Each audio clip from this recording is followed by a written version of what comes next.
മുറ്റത്തെ കിളിക്കൂട്ടിലെ പുത്തൻ സ്റ്റോറിയിലേക്ക് ഏവർക്കും സ്വാഗതം. ഈ സ്റ്റോറി ഇഷ്ടപ്പെടുവാണെങ്കിൽ സബ്സ്ക്രൈബ് ചെയ്യാനും അതുപോലെ തന്നെ ലൈക്ക് ചെയ്യാനും ഹൈപ്പ് ചെയ്യാനും മറക്കല്ലേ. അങ്ങനെ സുനന്ദയാണെങ്കിൽ കിളിക്കൂട്ടിൽ നിന്ന് പോകത്തില്ല, ഇനി ഞാൻ ഇവിടെയാണ് താമസിക്കുന്നത്, സുഭാഷ് ഏട്ടനെ കല്യാണം കഴിച്ച് ഞാൻ ഇവിടെ താമസിച്ചോളാം എന്ന് നിർബന്ധം പിടിച്ച് ഇരിക്കുകയാണ്. അപ്പം അവസാനം എല്ലാവരും സമ്മതിക്കുന്നുണ്ട്.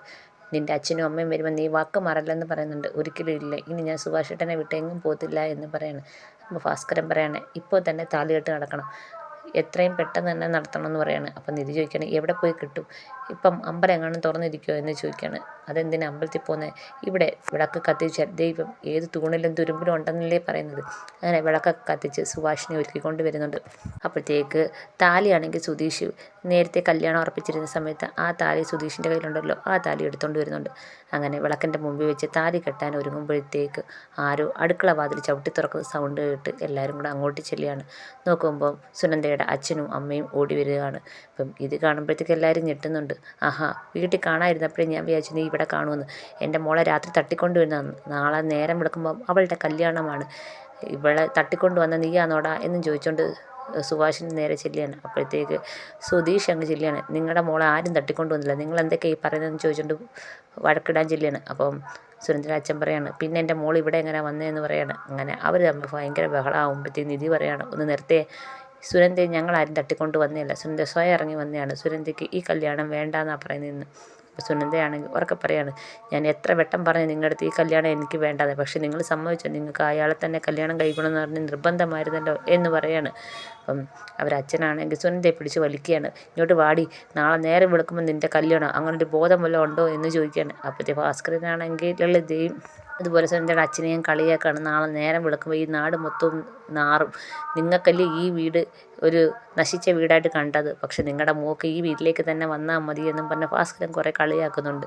അപ്പോഴത്തേക്ക് നേരെ സുനന്ദയുടെ അച്ഛൻ ചെന്ന് സുനന്ദയെ പിടിച്ചു വലിക്കണം, ഇങ്ങോട്ട് വാടി, ഇങ്ങോട്ട് വരാനല്ലേ പറഞ്ഞതെന്ന്. അപ്പോഴത്തേക്ക് സുധീഷ് വന്നിട്ട് പറയാണ്, ഇവിടുന്ന് വലിച്ചു പിടിച്ചുകൊണ്ടൊന്നും കൊണ്ടുപോകാൻ പറ്റത്തില്ല എന്ന് പറയാണ്.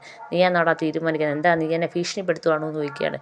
അപ്പോൾ സുധീഷ് പറയാണ്, ഭീഷണിയൊന്നുമല്ല, ഉള്ള കാര്യമാണ്, സുനന്ദ പറയുകയാണെങ്കിൽ നിങ്ങൾ കൊണ്ടുപോയിക്കോ, അല്ല സുനന്ദയെ വലിച്ചു പിടിച്ചുകൊണ്ട് ഇവിടുന്ന് കൊണ്ടുപോകാൻ പറ്റത്തില്ല എന്ന് പറയാണ്. അപ്പോഴത്തേക്ക് സുനന്ദ പറയാണ്, എനിക്ക് വരണ്ട, എനിക്ക് സുഭാഷ് ഏട്ടനെ കല്യാണം കഴിച്ചാൽ മതി, ഞാൻ വരത്തില്ല എന്ന് പറയുകയാണ്. അപ്പോഴത്തെ സുനന്ദയുടെ അച്ഛൻ പറയാണ്, എൻ്റെ മോളെ മര്യാദയ്ക്ക് വിട്ടു തന്നോണം, അല്ലെങ്കിൽ എല്ലാത്തിനെതിരെ പോലീസ് സ്റ്റേഷനിൽ പോയി കേസ് കൊടുക്കുമെന്ന് പറയാണ്. അപ്പോൾ സുഭാഷ് പറയാണ്, നമുക്ക് പോലീസ് സ്റ്റേഷനിലേക്ക് തന്നെ പോകാം എന്ന് പറയാണ്. അപ്പോൾ സുഭാഷ് പറയാണ്, പോലീസ് സ്റ്റേഷനിൽ പോയി കഴിഞ്ഞാൽ ഇഷ്ടമല്ലാത്ത വിവാഹത്തിന് നിങ്ങളുടെ മോളെ നിർബന്ധിച്ചിട്ട് നിങ്ങളകത്താകുമെന്ന് പറയുകയാണ്. ഉടനെ സുനന്ദ പറയാണ്, ഞാനാണെങ്കിൽ പോലീസ് സ്റ്റേഷനിൽ ചെന്ന് പരാതി കൊടുക്കും, എന്നെ ഇഷ്ടമില്ലാത്ത വിവാഹത്തിന് നിർബന്ധിക്കുന്നതെന്നും പറഞ്ഞ് പരാതി കൊടുക്കും എന്ന് പറയാണ്. എന്നായാലും ഞാൻ സുഭാഷ് ഏട്ടനെ വിട്ട് വരത്തില്ലെന്നും പറഞ്ഞ് സുനന്ദ പൊട്ടിക്കരയുകയാണ്. അങ്ങനെ പല അടവുകൾ ഇറക്കിയിട്ടും സുനന്ദ കൂടെ ചെല്ലാൻ സമ്മതിക്കുന്നില്ല. ലളിതയാണെങ്കിൽ ആകപ്പാടെ കരച്ചിലും ബഹളവും ഒക്കെയാണ്. അപ്പം ലളിത പറയാണ്, ശരി, നീയല്ലേ ഞങ്ങളുടെ വരാത്തത്, എനിക്ക് സുഭാഷിനോടൊന്ന് സംസാരിക്കണമെന്ന് പറയും. സുഭാഷ് പറയാണ്, എനിക്കെന്ത് പറയാനാ, എനിക്ക് സുഭാഷിനോട് രഹസ്യമായി സംസാരിക്കണമെന്ന് പറഞ്ഞ് സുഭാഷിനെയും കൊണ്ട് മുറിയിലേക്ക് പോവുകയാണ്. അപ്പോൾ സുധീഷും ഭാസ്കരനൊന്നും സമ്മതിക്കുന്നില്ല. അവസാനം സുഭാഷ് പറയണം, എന്താണെന്ന് നോക്കട്ടെ, അമ്മായിക്ക് എന്നോട് എന്താണ് പറയാനുണ്ടെന്ന് ഞാൻ കേൾക്കട്ടെ എന്ന് പറയാണ്. അങ്ങനെ മുറിക്കകത്ത് ചെല്ലുകയാണ്. മുറിക്കകത്ത് ചെല്ലുമ്പം ലളിത പറയാണ്, നീ അവളോട് പറയണം തിരിച്ച് വീട്ടിലേക്ക് വരാൻ. കരഞ്ഞുകൊണ്ടാണ് പറയുന്നത്, നാളെ നേരം വെളുക്കുമ്പോൾ അവളുടെ കല്യാണമാണ്, കല്യാണ പെണ്ണ് ഒളിച്ചോടിപ്പോയെന്ന് പറഞ്ഞാൽ പിന്നെ പുറത്തിറങ്ങി നടക്കാൻ പറ്റത്തില്ല, പിന്നെ ഞങ്ങൾ ജീവിച്ചിരുന്നിട്ട് കാര്യമില്ലെന്ന് പറയുകയാണ്.